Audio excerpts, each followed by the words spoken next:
is Dr. Milan Djordjevic, and I'm a co-author of a review article, Should Cushing Syndrome be Considered as a Disease with High Cardiovascular Risk in Relevant Guidelines? On behalf of all authors, I would like to point out some major findings of our review study. Because of high cardiovascular disease and mortality rates, timely diagnosis of Cushing syndrome is useful. The aim of this review was to consider the evidence supporting listing Cushing syndrome among high cardiovascular risk conditions. In overview of the literature, numerous authors confirmed through their studies the link between Cushing syndrome and cardiovascular diseases, which is seen through our references.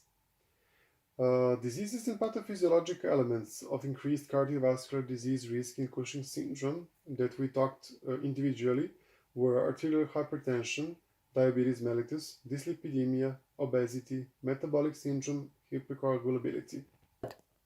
The main findings of the study, the main cardiovascular risk factors such as arterial hypertension, diabetes, central obesity, and dyslipidemia are very prevalent in Cushing syndrome.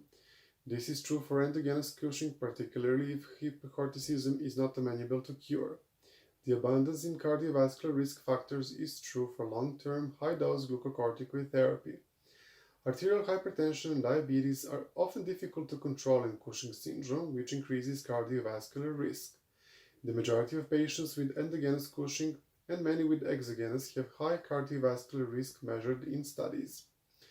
It is important to perform OGT tests in patients with Cushing syndrome in order to detect diabetes, which is by itself high-risk cardiovascular disease. Heart failure, myocardial infarction, stroke, and mortality rates are significantly higher in patients with Cushing syndrome as compared to controls. Studies are also showing a decrease of cardiovascular events after curing hypercorticism. Listing Cushing syndrome as a high-risk condition for cardiovascular events in relevant guidelines can increase awareness about the risk in Cushing syndrome and improve individual treatment. The expected benefit in clinical practice from all of this is in primary cardiovascular prevention, the higher awareness of cardiovascular risk in Cushing syndrome, the appropriate testing for evaluate atherosclerosis in patients with Cushing syndrome, the adequate use of drugs, for example statins, and the individual therapeutic targets, for example targeting LDL cholesterol concentration.